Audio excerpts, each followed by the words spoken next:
Perkenalkan, nama saya Fidela Ayustin. Nama saya Muhammad Rifki. Saya Silminida Nabila Setiawan. Nama saya Nabila Paramita Putri. Antisocial Personality Disorder. Antisocial Personality Disorder atau APD melibatkan pola pengabaian yang meluas terhadap hak orang lain. Orang yang mengalami APD memiliki sifat agresif, impulsif, dan tidak berperasaan.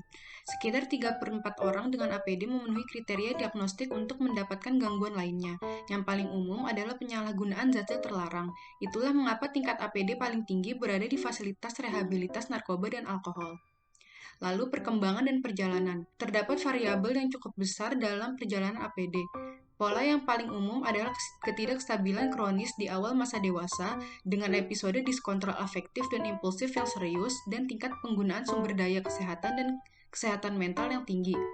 Gangguan dan risiko bunuh diri paling besar terjadi pada usia dewasa muda dan secara bertahap berkurang seiring bertambahnya usia selama 30-40-an. Mayoritas individu dengan APD mencapai stabilitas yang lebih besar. Studi tindak lanjut dan individu yang diidentifikasi melalui klinik kesehatan mental rawat jalan menunjukkan bahwa setelah sekitar 10 tahun, sebanyak setengah dari individu tidak lagi memiliki pola perilaku dan kriteria APD. Selanjutnya, D. Psikopati. Pada poin pertama, penderita gangguan psikopat, sosiopat, ataupun antisosial ini identik dengan perilaku tidak bermoral dan asosial, impulsif serta kurang memiliki penyesalan dan rasa malu, dan perasaan mereka terlihat positif untuk orang-orang di sekitarnya. Mereka akan menggunakan pesona tersebut untuk memanipulasi orang lain demi keuntungan pribadi. Selain itu, kurangnya rasa cemas membuat mereka tidak memiliki rasa penyesalan yang membuat mereka berperilaku tidak bertanggung jawab dan sering kali kejam terhadap orang lain. Pada poin kedua, perilaku antisosial dan psikopati seseorang dilakukan secara impulsif, baik untuk kesenangan maupun untuk alasan finansial. Dan pada poin ketiga, kriteria DSM-4-R APD berbeda dari kriteria psikopati, termasuk persyaratan bahwa seseorang mengembangkan gejala sebelum berusia 15 tahun. Selanjutnya terdapat etimologi atau penyebab terjadinya antisocial personality disorder atau gangguan kepribadian antisosial dan juga psikopati. Yang pertama ada faktor genetik. Gangguan kepribadian ini sendiri lebih sering terjadi pada kerabat biologis dan beresiko lebih tinggi terhadap wanita daripada pria. Selain itu, menurut studi adopsi mengatakan bahwa gangguan kepribadian antisosial juga terjadi pada anak-anak yang diadopsi oleh orang tua dengan gangguan antisosial dan menggunakan zat-zat terlarang. Selain itu, studi lama juga menunjukkan bahwa kriminalitas, psikopati, dan juga gangguan antisosial cukup mewarisi dengan heritabilitas sebanyak 40-50%. Yang kedua ada faktor sosial. Lingkungan keluarga sendiri sangat penting bagi anak-anak yang memiliki gangguan kepribadian antisosial. Menurut penelitian prospektif substansi mengatakan bahwa faktor sosial termasuk kemiskinan dan juga kekerasan dapat memprediksikan perilaku antisosial anak-anak bahkan ketika anak-anak tidak secara genetik memiliki gangguan kepribadian antisosial. Di antara remaja yang memiliki gangguan kepribadian, mereka-mereka yang miskin dua kali lebih besar memiliki gangguan kepribadian antisosial dibandingkan mereka-mereka yang memiliki latar belakang sosial ekonomi yang lebih tinggi. Yang ketiga ada keberanian. Orang-orang dengan psikopati tidak belajar untuk menghindar dari suatu perilaku tertentu karena mereka tidak responsif terhadap hukuman dari permasalahan perilaku antisosial mereka. Selain itu, terdapat studi klasik yang menguji bahwa orang-orang dengan psikopati gagal untuk belajar dari hukuman mereka karena mereka tidak memiliki rasa takut. Yang keempat ada impulsif. Impulsif sendiri adalah kurangnya respon seseorang terhadap suatu ancaman karena mereka mengejar sebuah imbalan.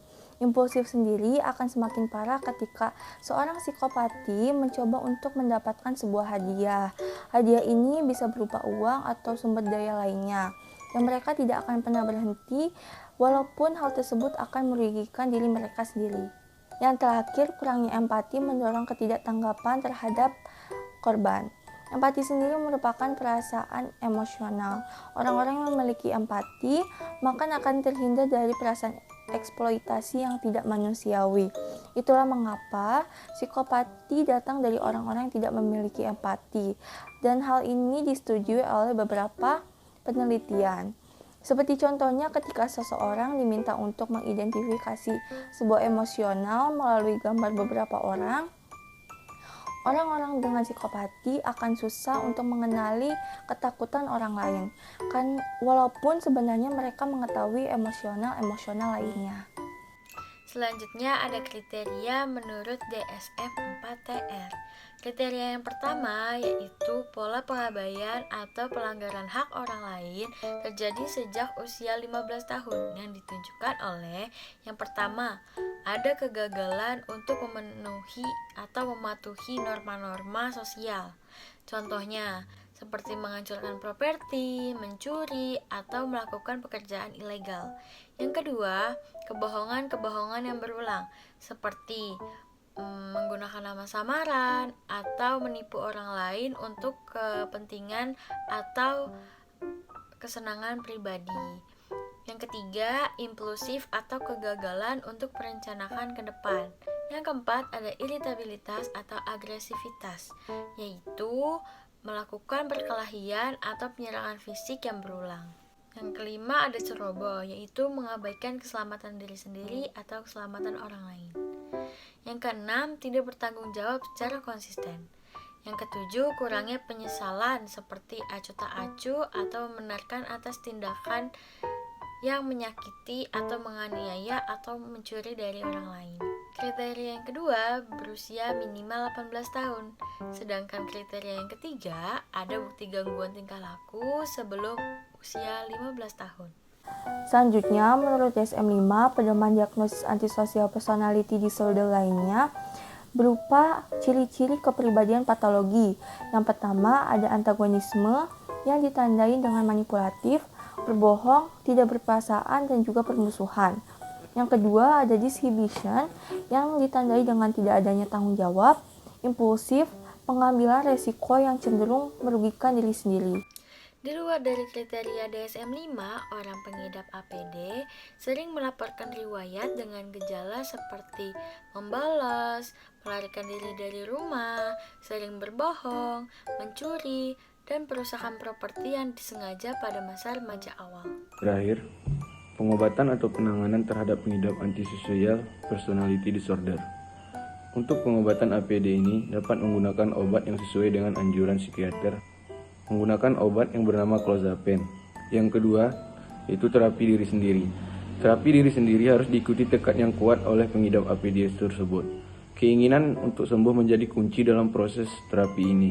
Selain itu, peran orang-orang terdekat dalam mensupport pengidap APD juga berpengaruh dalam kelancaran pengobatan diri sendiri. Stop self-diagnosis. Ingatlah bahwa mendiagnosis diri sendiri Maupun orang lain sangatlah berbahaya loh. Akan lebih baik biarkan tenaga profesional yang menentukan diagnosis apa yang tepat untuk kamu.